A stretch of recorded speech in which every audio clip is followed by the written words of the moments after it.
What's up everybody, it's Brandon from RV to Freedom, and I'm here to show you my brand new compressor. Up until now, for the last 4 years, I've been using my scuba tanks to fill my tires on the Xterra and the Motorhome, but I got tired of recertifying my tanks all the time, so I got rid of them, got a real compressor.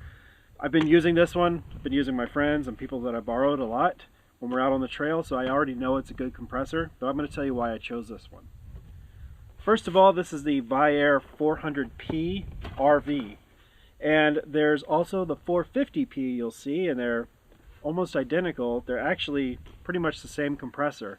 The 400P runs at a 33% duty cycle. That means for every 20 minutes you run it, you need to let it cool for 40 minutes.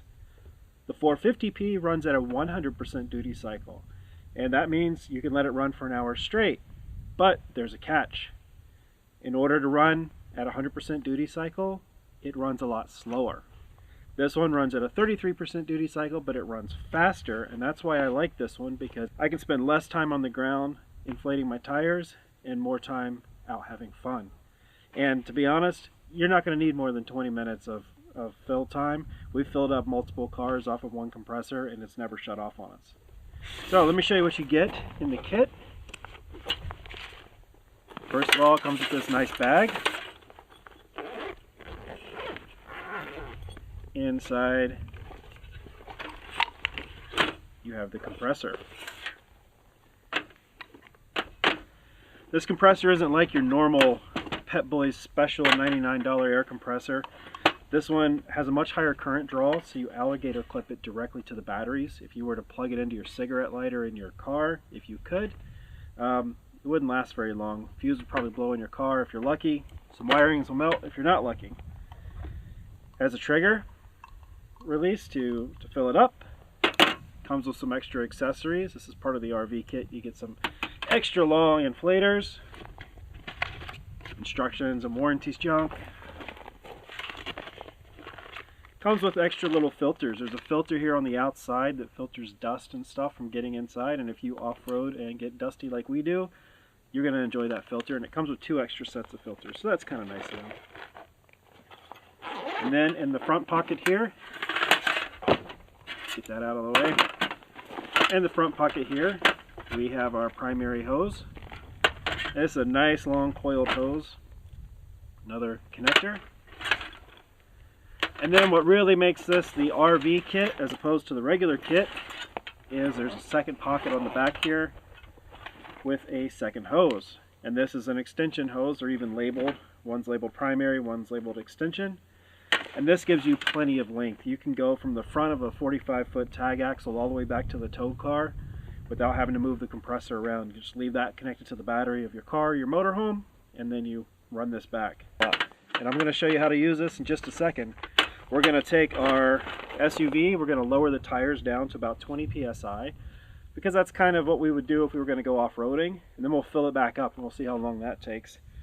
And then I'm going to take the motorhome and I'm going to lower the front tire on it down to about 70 psi, which is way lower than it should ever be. We normally run around 87 psi. And then we'll see how long it takes it to get from 70 to 87, see how that works out.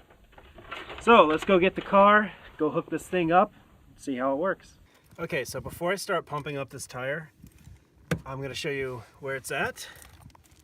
And it's a cool little trick I did. Put the inflator in between the 2 hoses they gave us. That way I can screw this on. This actually screws on and stays in place. Then I can stand up while I'm inflating, and I don't have to be crouched down here by the tire the whole time. So just to show you where we're starting, this tire, I took it down to about 10 psi. I'd never really off-road with it that low. Normally I'm around 15 to 20, but got a little carried away, so now it's down to 10. So let's see how long it takes to pump this tire back up to full at about 35 psi. First thing I got to do before starting the compressor is to turn on the car so that there's plenty of power going to the battery to power the compressor.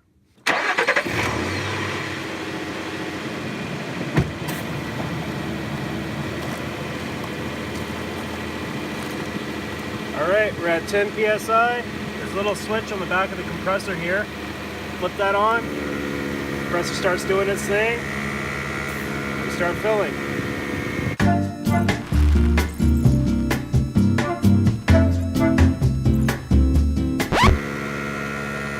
35. That wasn't too long at all. You can hear the compressor actually automatically shuts off once I release the trigger and the pressures come up to their full capacity.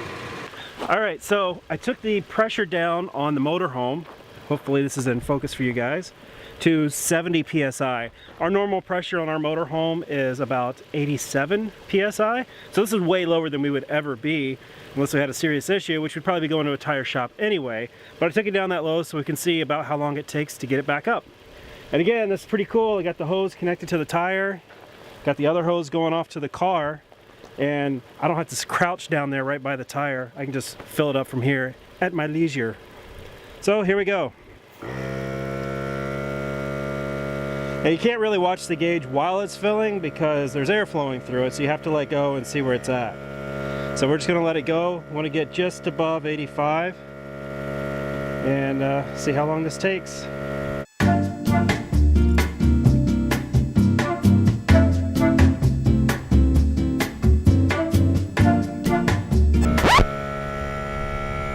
I actually went a little too far. I went up over 90 because I wasn't watching the marks.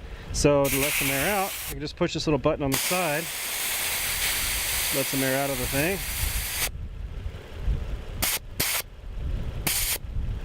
That's pretty good for us, so that was not too bad at all.